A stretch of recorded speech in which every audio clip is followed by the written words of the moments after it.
Você que pode, abra a palavra do nosso Pai. No livro de João, capítulo 6, nós leremos a partir do versículo 60. João, capítulo 6, a partir do versículo 60.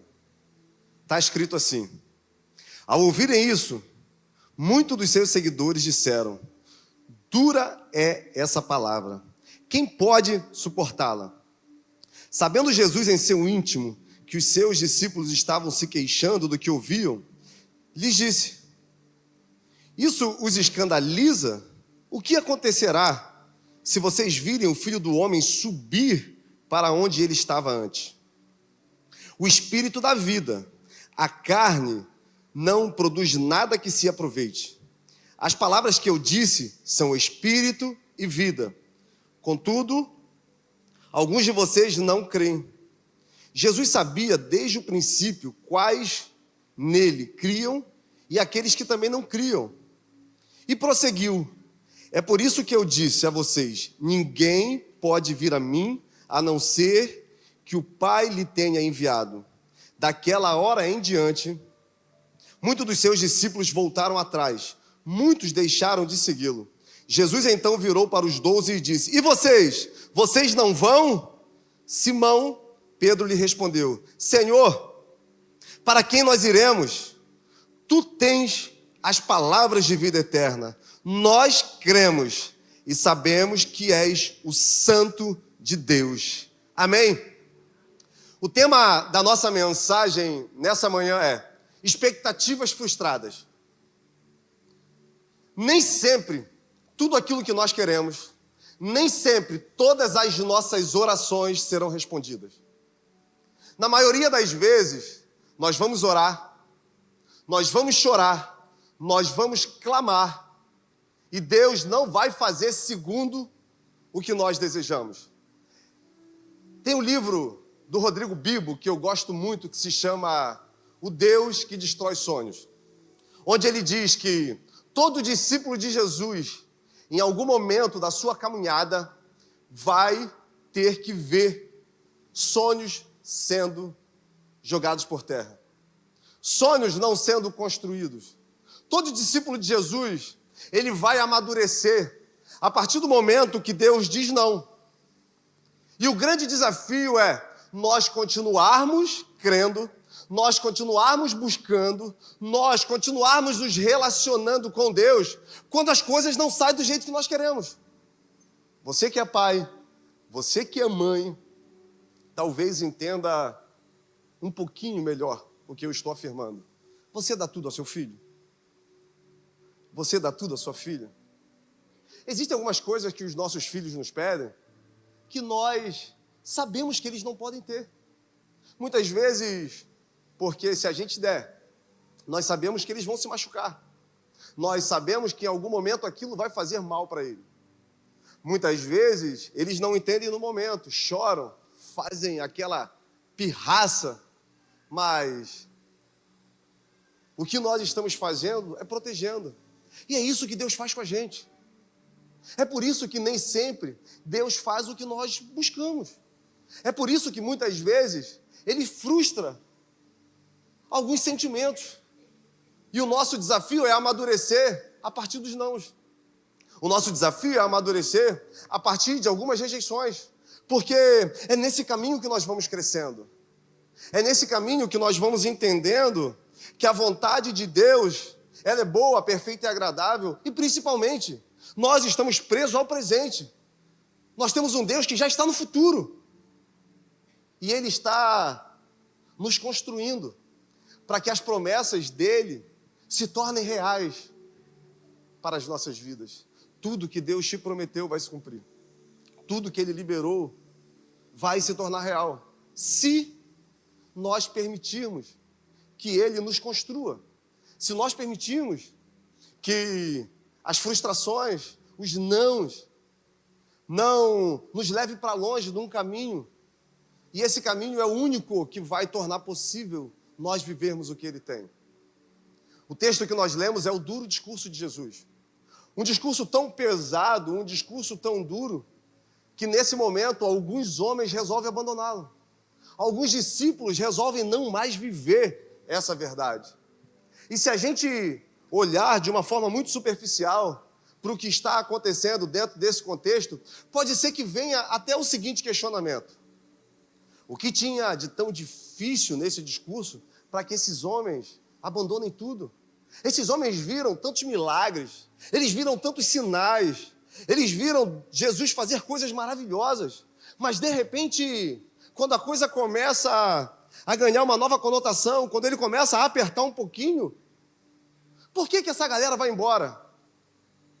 Por que eles resolvem não mais acreditar que Jesus Cristo é verdadeiramente o Filho do Deus vivo?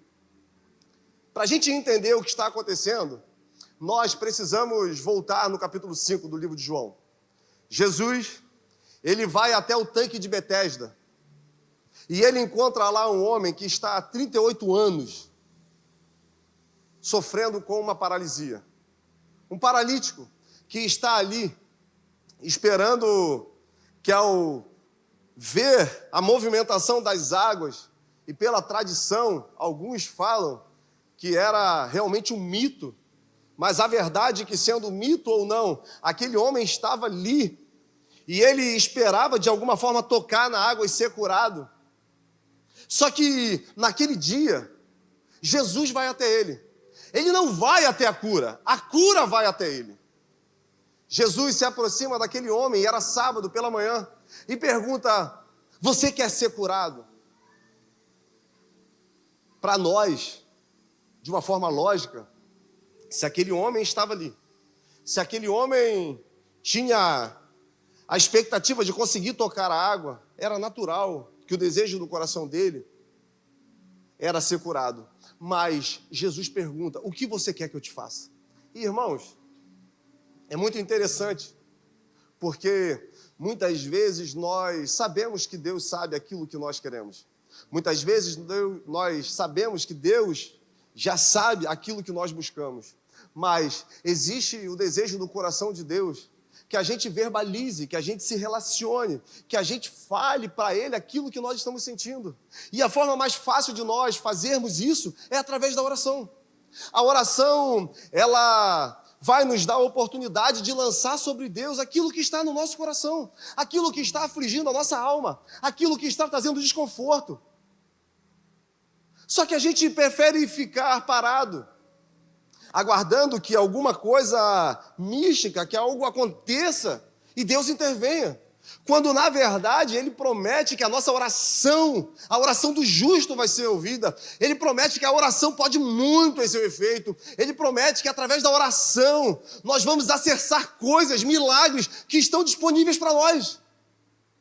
Só que nós preferimos que seja a oração de outra pessoa. Quantas são as vezes que, ao findar de um culto, a gente libera uma palavra de fé, nós falamos sobre o poder da oração, nós tentamos de alguma forma mover o seu coração para que você tenha fé o suficiente para dobrar os seus joelhos e orar.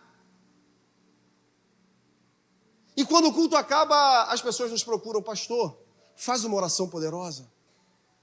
Perceba que a gente sempre transfere a responsabilidade, mas o paralítico não podia transferir. E ele responde: eu quero ser curado. Jesus então diz para ele: toma o seu leito e, naquele mesmo momento, depois de 38 anos aprisionado, aquele homem levanta. Imagina o que aconteceu naquela cidade.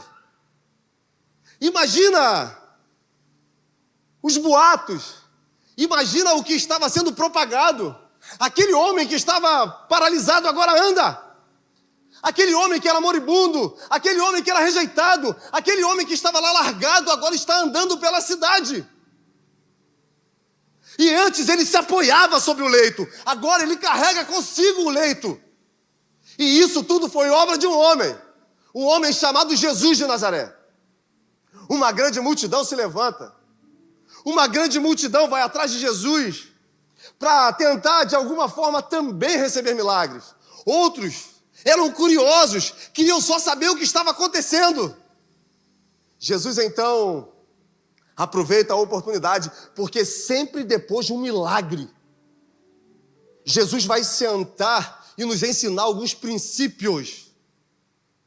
O que alimenta a nossa fé não são só os milagres. O que alimenta a nossa fé é o que nós aprendemos sobre o Cristo depois que Ele realiza algumas obras na nossa vida. E a nossa relação com Ele vai depender do que nós faremos depois que alcançarmos o milagre. Então, uma grande multidão cerca Jesus e Ele começa a ensinar, dizendo: olha, o que eu fiz aqui não foi obra humana.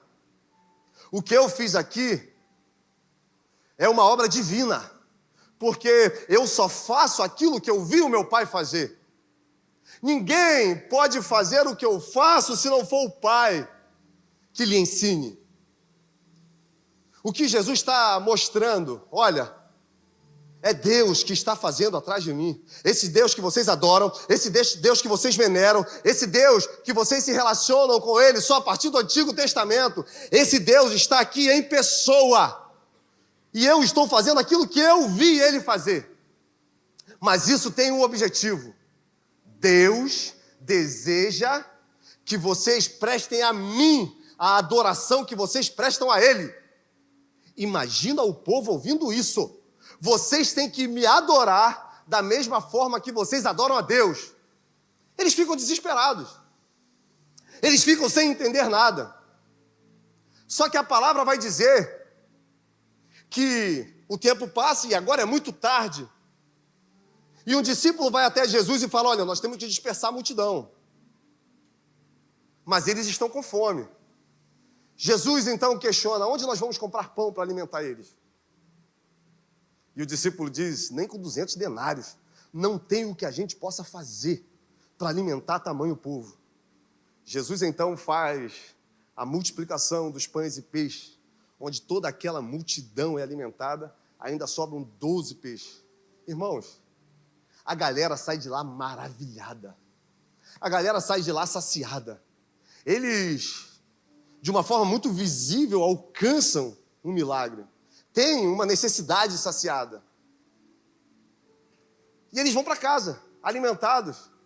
Jesus manda que os discípulos atravessem em direção a Tiberíades. E é nesse momento, onde os discípulos estão atravessando, Jesus diz: olha, eu não vou, eu vou ficar aqui para falar com o meu Pai. É nesse momento que uma grande tempestade alcança aquele barco. É nesse momento que ondas fortes tentam jogar o barco para outro lado.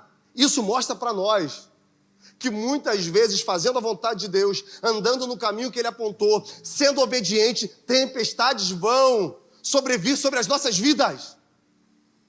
Nós viveremos momentos de medo, nós viveremos momentos onde, de alguma forma, mesmo querendo ir em uma direção, as tempestades da vida tentam nos lançar para outra. E a palavra vai dizer que os discípulos tiveram medo. A palavra vai dizer que os discípulos ficaram apavorados. Como você reage diante das tempestades da vida? Como você reage diante das impossibilidades? Será que a gente não se questiona: meu Deus, eu estou fazendo o que você quer, eu estou andando no caminho de obediência, eu estou andando no caminho de submissão, e mesmo assim parece que ao meu redor está tudo um caos, mesmo assim parece que a esperança não chega em momento nenhum no meu coração, parece que não vem um momento de calmaria. E é nesse momento, irmãos, que a vontade é de chutar o balde. É nesse momento que dá vontade de largar tudo. É nesse momento que a gente se questiona se vale a pena continuar obedecendo. Porque é um caminho de dor, é um caminho de rejeição, é um caminho de apontamentos, é um caminho onde seremos perseguidos, é um caminho onde seremos caluniados, é um caminho onde não seremos compreendidos. Mas nada disso não nos foi avisado. Porque Jesus diz: olha, por amor ao meu nome, vocês serão lançados em covas, vocês serão perseguidos, vocês serão martirizados. Por amor ao meu nome, vocês serão odiados. Então, se o que você está vivendo, se o que você enfrenta hoje é fruto de uma obediência, é fruto de uma perseverança em Deus, não se preocupe. Mateus, no capítulo 5, o próprio Jesus vai dizer: foi assim também com os profetas antes de vocês. Grande é o vosso galardão. Continue, não desanime, não se prostre.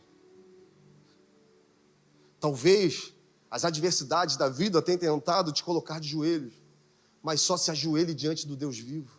Se o que você está fazendo é um caminho apontado de Deus, não se preocupe, em algum momento Ele vai aparecer. E agora, diante desse cenário, diante dessas ondas, Jesus vem andando sobre as águas. O momento mais difícil da nossa vida. O momento onde realmente nós não temos o que fazer. Ele, se compreendido, se torna a matéria-prima perfeita para Deus se revelar para nós de uma forma que nós nunca experimentamos. O Deus que cura só vai se apresentar para você na hora que o diagnóstico chegar e você não tiver mais a quem recorrer.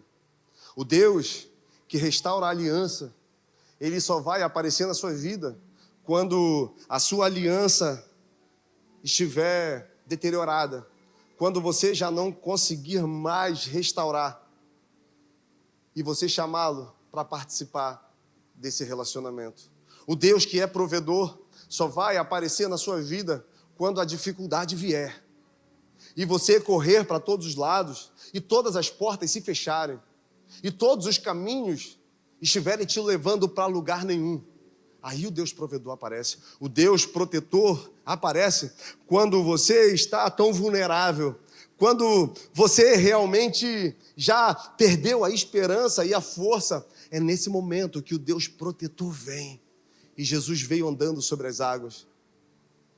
Agora aqueles homens se questionam: quem é esse que até o vento e o mar os obedecem? Quem é esse que tem poder? Quem é esse que tem poder para acalmar o vento e as tempestades da vida? E, irmãos, o maior milagre não é Deus ter acalmado a tempestade e o vento da nossa vida. O maior milagre é Ele nos dá força para nós continuarmos crendo quando tudo ao nosso redor diz que não. E o povo, então, depois de ter sido alimentado, eles voltam para o mesmo lugar onde Jesus tinha multiplicado os peixes e os pães, e eles percebem que Jesus não está mais ali. Eles percebem que Jesus tinha ido embora. Os discípulos já não estavam mais ali. E eles vão até uma outra cidade atrás de Jesus, não encontram, até que eles conseguem encontrar Jesus. E agora Jesus começa a questioná-lo. Porque quando eles chegam para perto de Jesus, eles perguntam: olha, você está aqui? E Jesus questiona: olha, vocês me procuram não pelos sinais. Vocês me procuram não pelo que vocês viram eu fazer. Vocês me procuram apenas porque vocês tiveram fome e eu dei o pão a vocês. Perceba que Jesus agora está revelando, diante de todo esse cenário que eu narrei, que mesmo ele fazendo tantas coisas, a única coisa que estava no coração daqueles homens era se alimentar fisicamente. A única coisa que eles queriam era comer novamente o pão. Eles não conseguiam ver os sinais manifestos na frente dele. Eles não conseguiam ver um Deus que acalmava a tempestade, um Deus que multiplicava pão, multiplicava peixe. Eles não conseguiam ver um Deus que curou o paralítico. A única preocupação deles era ter a fome saciada. E, irmãos, quantas vezes é assim nas nossas vidas?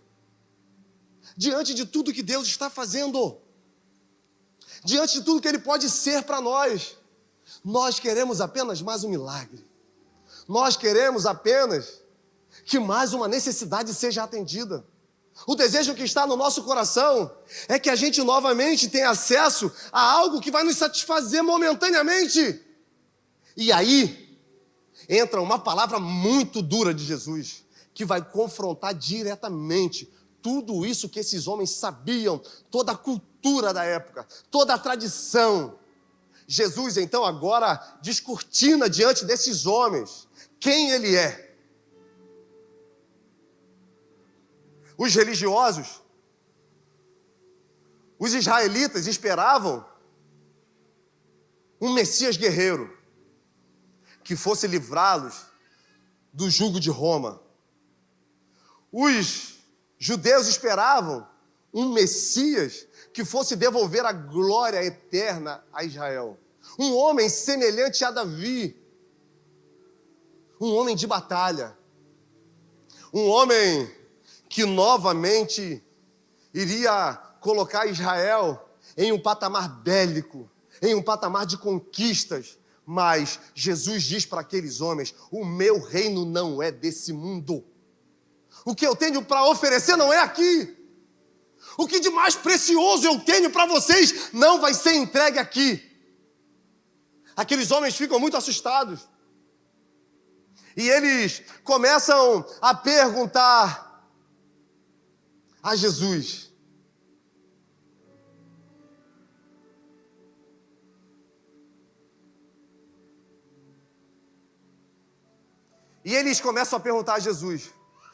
o que você fez para que a gente olhe para você e creia? O que você fez para que a gente olhe para você e creia que verdadeiramente você é o Messias? Porque o nosso pai, Moisés, ele deu para a gente o maná no deserto.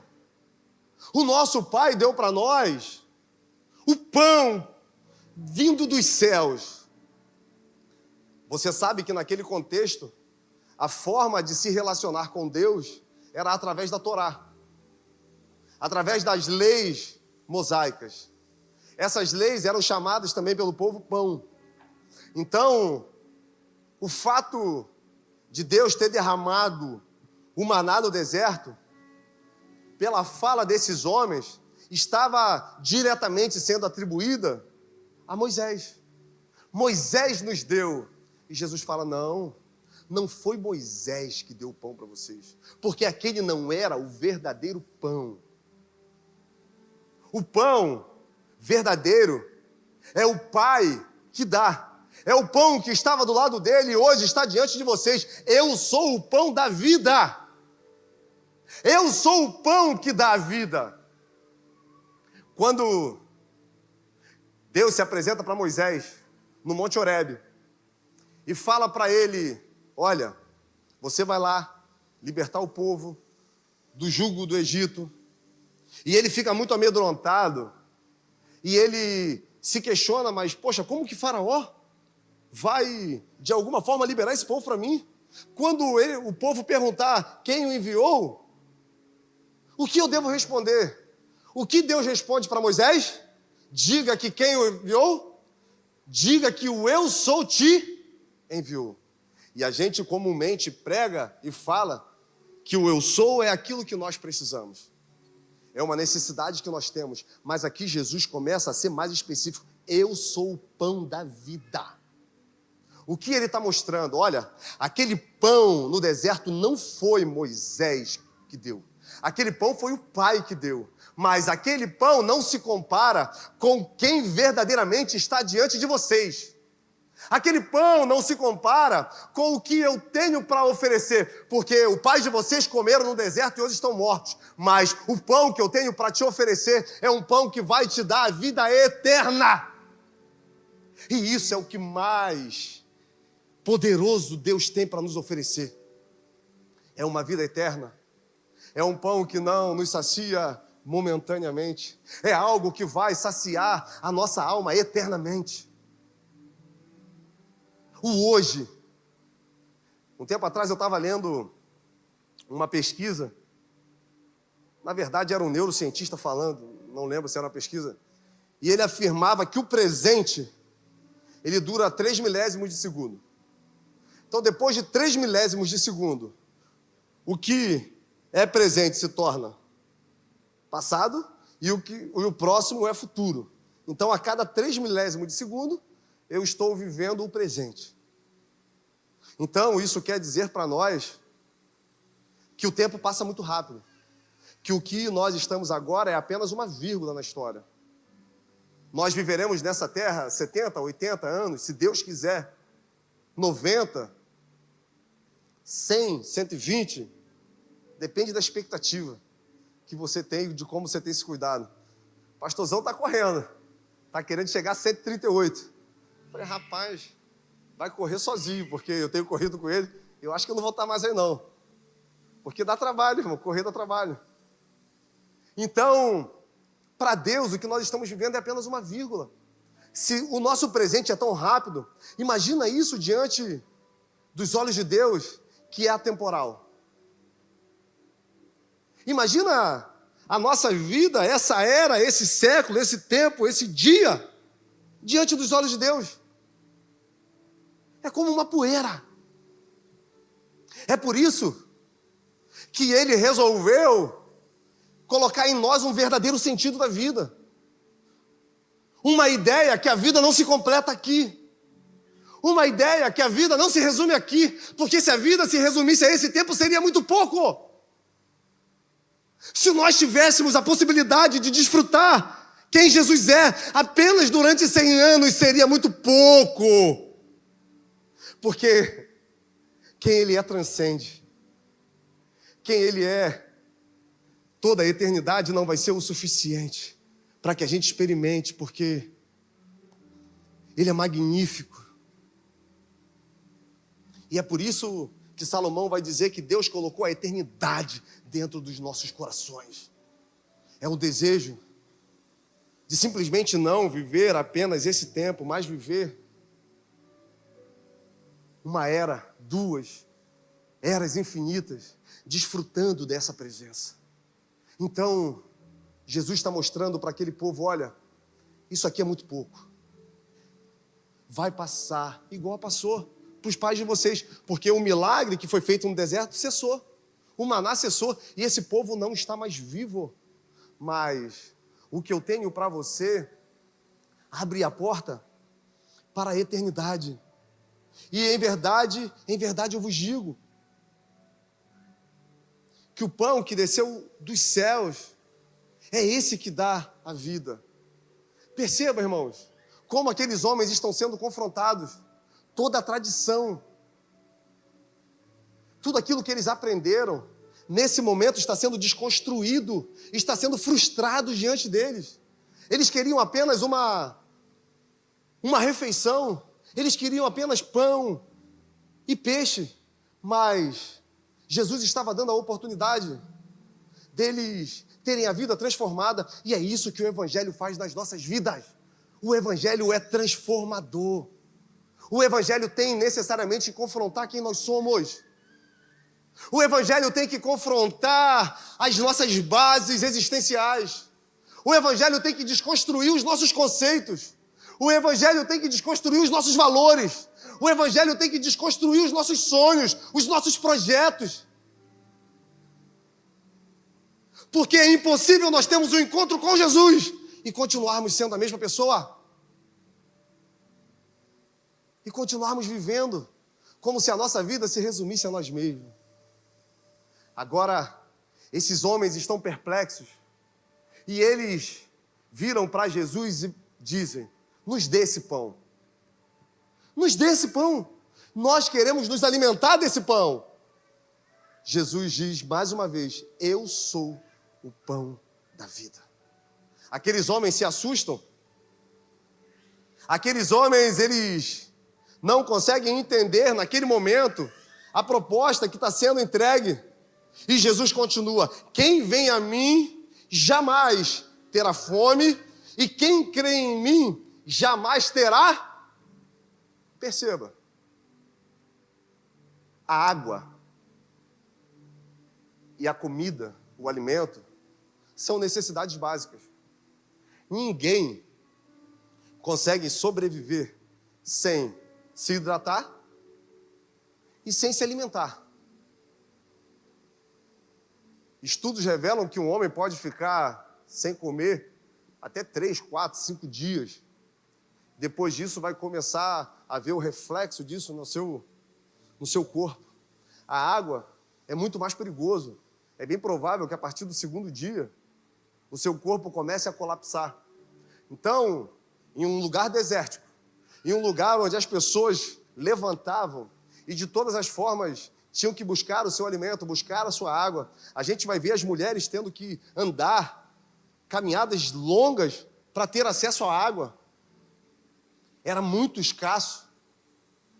Jesus vira para eles e fala: olha, aquele que crê em mim não vai ter sede. Aquele que crê em mim não vai passar fome. As necessidades básicas de vocês, elas não serão mais importantes do que quem eu sou. Eles não entenderam nada. Sabe por que eles não entenderam? Porque ele não estava falando de coisas materiais. Ele estava falando de coisas espirituais. Ele estava falando de uma sede que jorra no nosso interior, que busca se saciar em diversas fontes.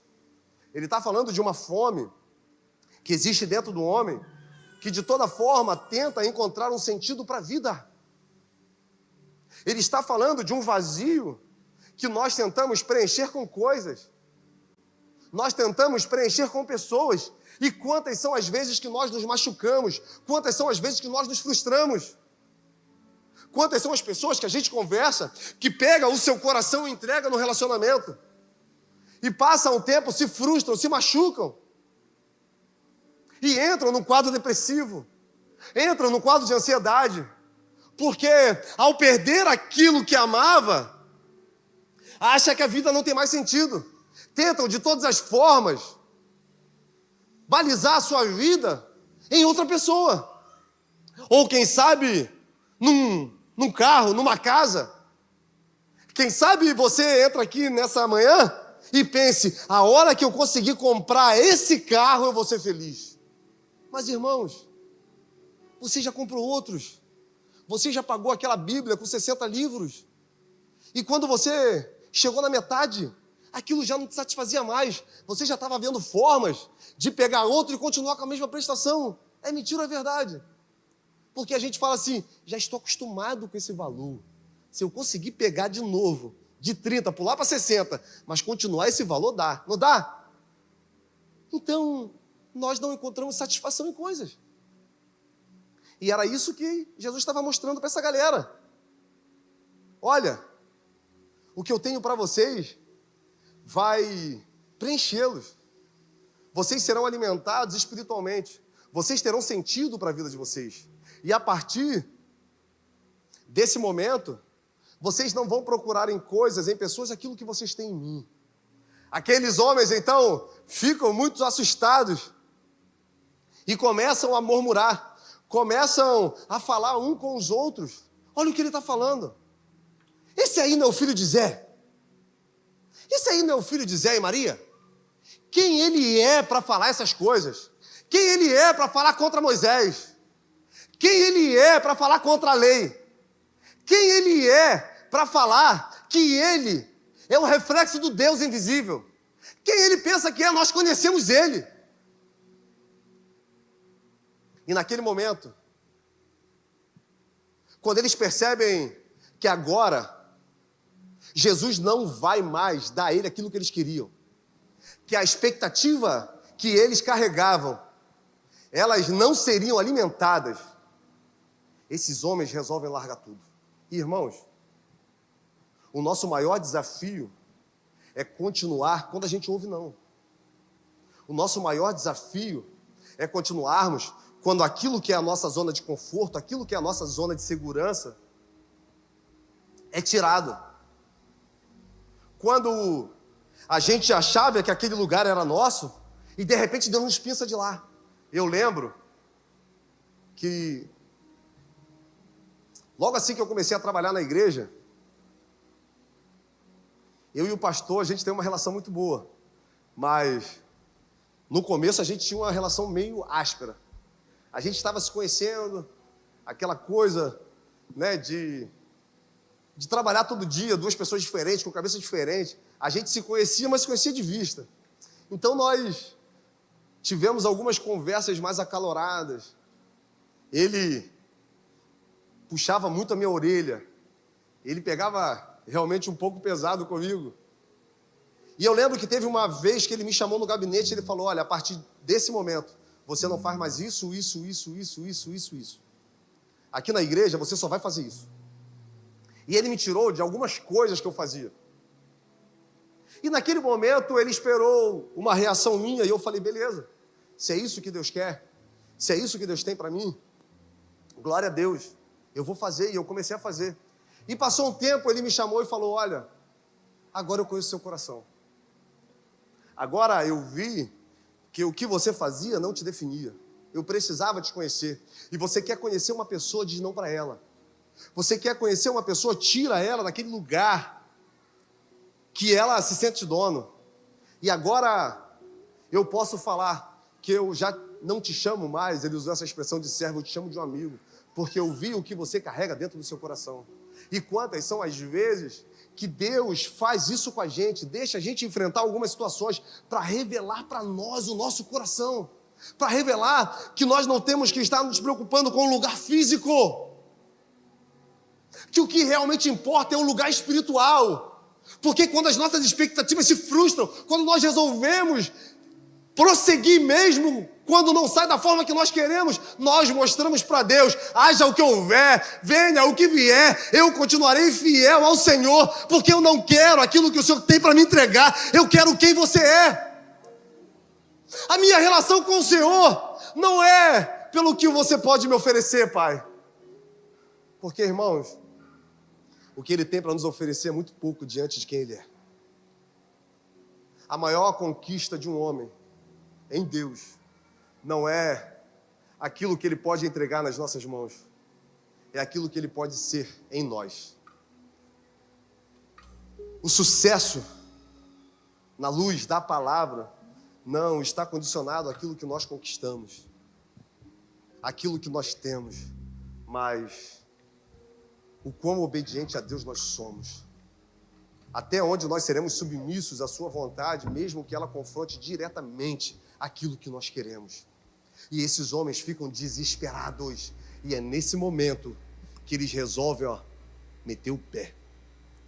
É nesse momento que a palavra vai dizer discípulos,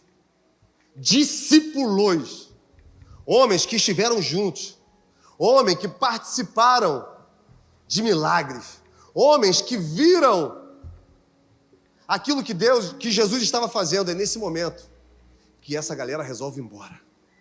Jesus, então, em uma forma muito enérgica, ele vira para aqueles homens e diz, olha, ninguém vem até mim se não for o meu Pai que enviar. O que Jesus está mostrando, esses que estão indo embora não eram meus. Esses que estão indo embora, eles estavam ao meu lado apenas pelo que eu tinha para oferecer. Porque aqueles que o meu Pai me enviar, aqueles que entenderem quem eu sou, aqueles que realmente me buscam por quem eu sou, nem pelo que eu tenho para oferecer, esses nenhum vai se perder. Isso traz para nós uma grande responsabilidade. Porque muitas vezes nós achamos que a nossa relação com Deus está nas nossas mãos. Muitas vezes nós achamos que o fato de entregar a nossa vida a Deus está nas nossas mãos. Nós achamos que nós temos o controle sobre a nossa relação com Deus. Nós achamos que nós temos o controle sobre a salvação. Não, vai chegar um momento que eu vou entender, vai chegar minha hora. Ainda não é minha hora, mas vai chegar. E quando chegar, eu me lanço. Como se nós tivéssemos o domínio sobre isso. Quando, na verdade, o próprio Jesus diz, olha, aqueles que meu Pai me enviar, aqueles que o Espírito Santo atrair para mim, aqueles que forem entregues nas minhas mãos, esses, eles não vão embora. E é nesse momento que Jesus vira para os 12 discípulos e diz, e vocês? E vocês? Cara, em alguns momentos, ele vai falar isso para mim e para você. E você, cara? Você não vai embora, não? Você está vendo a dificuldade que é me seguir? Você está percebendo tudo que vocês vão ter que enfrentar por amor ao meu nome? Vocês sabem que as suas expectativas não serão atendidas na totalidade. Alguns sonhos não serão alcançados. Alguns projetos não serão concretizados. E vocês vão ficar do meu lado mesmo assim? Pedro então se levanta. Sempre ele, né? Pedro então se levanta. Pedro, um pescador, cara. Um cara derrotado na vida. Um cara que pescou a noite toda e não conseguiu nada. Frustrado. que não tinha expectativa. Jesus passava, fazia grandes milagres, ele nem se deu o trabalho de ir em direção a Jesus, ele continuou limpando as redes. Jesus vai até ele e chama para uma grande obra. Pedro, esse Pedro ia, um cara impetuoso, um cara mentiroso, um cara que falava coisas que não precisavam ser ditas, um cara que de todas as formas tentava colocar aquilo que ele sentia como uma forma de Jesus agir, quando ele diz, olha, é ruim que você vai para a cruz, hein? É ruim, eu não vou deixar. Jesus diz, afaste de mim, Satanás. O cara que foi mais lapidado para mim dos discípulos foi Pedro, porque ele era tão verdadeiro que de vez em quando Jesus tinha que dar uns cortes nele. Pedro se levanta e diz, para onde nós iremos? Para quem nós iremos? Não tem mais para onde ir, não tem mais quem procurar, só tu tens palavras de vida eterna. O que Pedro está revelando para Jesus, cara? Nós reconhecemos que em você se cumpre todas as profecias. Nós estudamos o que eles estudaram. Nós, durante muitos anos, levamos a nossa vida baseado nas leis mosaicas, igualmente esses homens. Mas nós tivemos um encontro com o Senhor, e esse encontro mudou a minha vida. Nós tivemos um encontro com o Senhor e nós reconhecemos verdadeiramente, tu és o Cristo, o Filho do Deus vivo. Eu queria carinhosamente te convidar a ficar de pé. Certa feita, eu estava chegando numa academia e tinha um rapaz conversando com a mulher da frente. E de repente algo que ele começou a falar me chamou a atenção. Quando ele vira para aquela mulher e diz assim, se é isso que você quer, pede a Deus, Ele vai te dar. Se você quer uma família, se você quer um marido, não carrega esse peso não, lança sobre ele. Chega para ele e lança. Eu tenho certeza que Ele vai te dar. Naquele momento eu estava ouvindo aquela conversa, porque ele falou alto, e eu pensei, cara, que interessante. Cada um de nós tem uma expectativa. Cada um de nós carrega dentro de si algo que deseja que Deus preencha. E irmãos, não existe problema nenhum nisso. Não existe problema nenhum nisso. Como um pai, ele sabe aquilo que é melhor para nós. Como pai, muitas vezes ele nos mima. Ele nos dá coisa que nós não precisamos. Essa semana a Jéssica, minha esposa, falou um negócio para mim. E eu falei, poxa amor, não é assim, cara, é assim, assim, assim. Aí ela virou e falou algo muito interessante para mim. Para você é fácil falar, Deus te mima. Aí eu olhei para ela. Para você é fácil falar, Deus te mima. Eu falei, Deus me mima? Tudo que você pede, Deus dá. Eu falei, o quê? Tudo que Deus pede, tudo que você pede, Deus te dá. Ele te mima. E eu falei, amor, a maioria das coisas que eu peço, Deus não me dá. Só que isso não me impede de pedir outra coisa. Porque às vezes eu tenho um entendimento, olha, isso aqui Deus não vai me dar. Ele não quer isso para a minha vida e eu corro para outra. A minha relação com Ele não é baseada no que Ele pode me dar, ou o que Ele pode fazer. É uma relação de pai e filho. E essa é a nossa grande dificuldade. É entender que nós podemos sim pedir coisas a Deus. Nós podemos sim sonhar e lançar sobre Ele nossos sonhos, projetos. Mas algumas coisas Ele não vai fazer. Aquele homem estava de alguma forma tentando fazer com que aquela mulher tivesse uma experiência com Deus. E a partir dessa experiência, ela continuasse um caminho onde ela iria perceber que Jesus Cristo é o suficiente. Quem sabe você chega aqui nessa manhã, diante de tudo que Deus já fez na sua vida. Quem sabe você chega aqui nessa manhã, frustrado, cansado, sobrecarregado. Quem sabe você já nem acredita mais. Quem sabe você já perdeu a vista do que é eterno. E hoje sua relação com Deus passa só pelo que é material, pelo que é alcançável fisicamente. Eu queria que você fechasse seus olhos.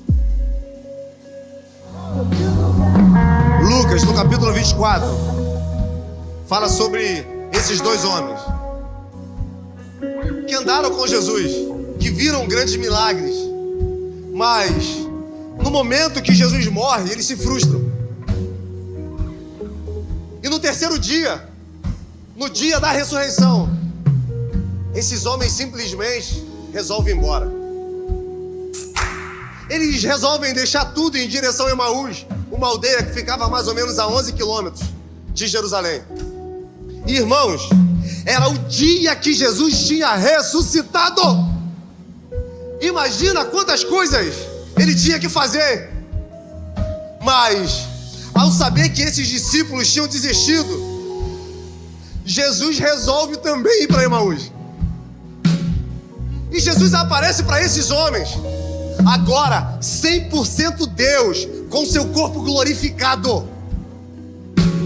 Imagina, irmãos, essa cena. Jesus Cristo, 100% Deus, indo em direção a dois desistentes, a dois frustrados, a dois machucados. E Jesus agora pergunta para aqueles homens: sobre o que vocês estão falando? Perceba como aquilo que nós falamos é importante para Ele. Perceba como Ele quer nos ouvir. E aquele homem, muito frustrado, ele diz: pô, só você que não sabe o que aconteceu? Mataram Jesus, cara. Nós acreditávamos que Ele era o libertador de Israel. Perceba, eles não conseguiram entender quem era Jesus, mesmo Ele tendo explicado de uma forma tão clara a sua missão, mesmo Ele tendo mostrado que seria necessário Ele passar pela cruz.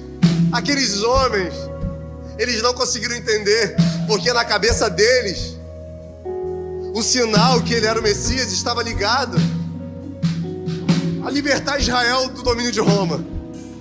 Jesus então vira para aqueles homens e diz: mas olha só, não foi isso que os profetas profetizaram? Não foi isso que foi falado durante todo o Antigo Testamento? Do homem de dores, de um servo que viria para restaurar a relação de Deus com o homem. Não foi isso que foi falado, profetizado, declarado? Que ele seria o caminho que nos levaria de volta para Deus. E vocês estão preocupados com o jugo de Roma. Aqueles homens, eles estavam pensando apenas no que é terreno. Quem sabe a sua busca por Jesus tem sido por algo que é terreno. Quem sabe a sua busca por Ele tem sido por algo que é perecível. Ei, isso já está disponível para nós, porque o justo não vai mendigar o pão. Isso já está disponível para nós, porque aqueles que são nascidos de Deus, aqueles que para eles não existe mais condenação, todas as coisas cooperam para o bem. Aqueles que nasceram de novo, todas as coisas vão cooperar para um propósito. Então isso que nós precisamos já está disponível, só que tem mais. É como o Espírito Santo falando para Ezequiel: Ezequiel, tem águas que vão dar nos seus artelhos, tem água que vão dar nos seus joelhos, tem águas que vão dar nos seus lombos, mas tem as águas mais profundas, tem os mistérios de Deus que são revelados para aqueles que o amam, tem os segredos do coração de Deus que estão disponíveis para os corações com fome, para os corações com sede. Porque o profeta Amós vai dizer: chegará um tempo que Deus derramará fome, chegará um tempo que Deus derramará sede, mas não fome e sede do que é material, fome e sede do que é eterno. E essa fome e essa sede vai nos levar para a palavra de Deus. Só que esses homens chegam a Emaús, irmãos, e eles se despedem de Jesus, porque Jesus diz que ele vai conseguir viagem. A palavra vai dizer que Jesus vai como quem vai prosseguir.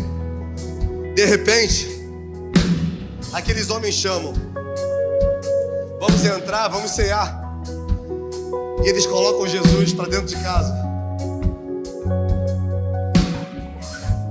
E eles fazem aquilo que nós temos que fazer todos os dias: colocar Jesus na mesa. O problema é que nós queremos colocar Jesus contra a parede para Ele nos dar. Mas quando nós colocamos Ele na mesa para Ele nos ensinar, para Ele se revelar, para Ele nos mostrar, para Ele ouvir aquilo que está nos nossos corações, a nossa vida muda. Jesus então senta, eles partem o pão, e a palavra vai dizer que de repente Jesus some. Cara, eles não tinham percebido, mas o próprio Deus estava ali com eles. E quantas são as vezes que nós não percebemos? Quantas são as vezes que Deus está diante de nós e nós estamos: Deus, eu quero, Deus faz, Deus, por favor, Deus me dá isso, Deus me dá aquilo, Deus é isso, Deus. Quando eu imagino Deus olhando pra gente e pensando: ah, se Ele soubesse, ah, se Ele soubesse o que eu tenho para eles.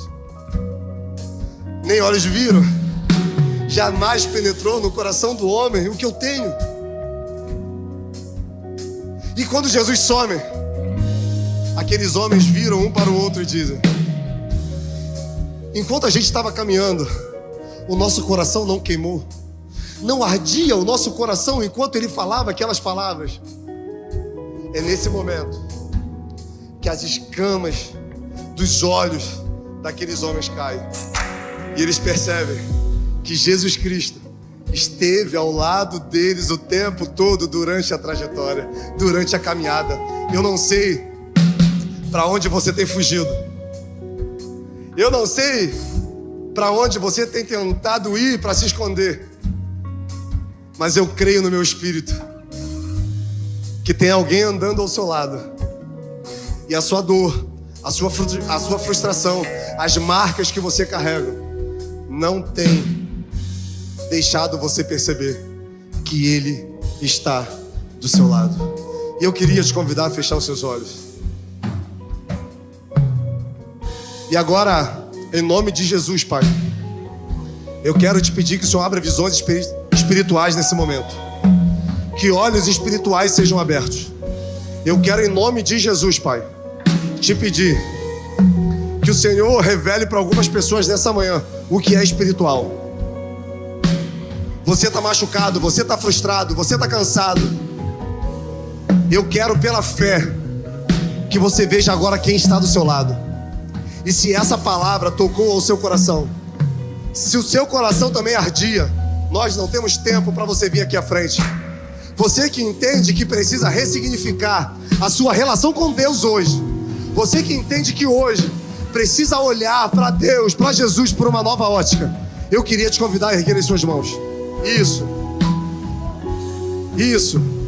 Se tem alguém que deseja também entregar a sua vida ao Senhor nessa manhã, confessar Jesus como seu Senhor e Salvador, eu queria também que você erguesse uma de suas mãos, fizesse um sinal para a gente ver. Isso, se for para levantar, levanta, irmão. Glória a Deus, Pai. Agora todos nós vamos erguer as nossas mãos. E eu quero te pedir, Pai, que o Senhor continue iluminando a nossa visão, que o Senhor continue aquecendo os nossos corações, não para nós vivermos aquilo que nós queremos, mas para a gente experimentar tudo aquilo que o Senhor tem para nós. Derrama, Deus, sobre essas mãos erguidas, essas mãos, Pai, que primeiro se levantaram entendendo que precisam ressignificar a relação com o Eterno.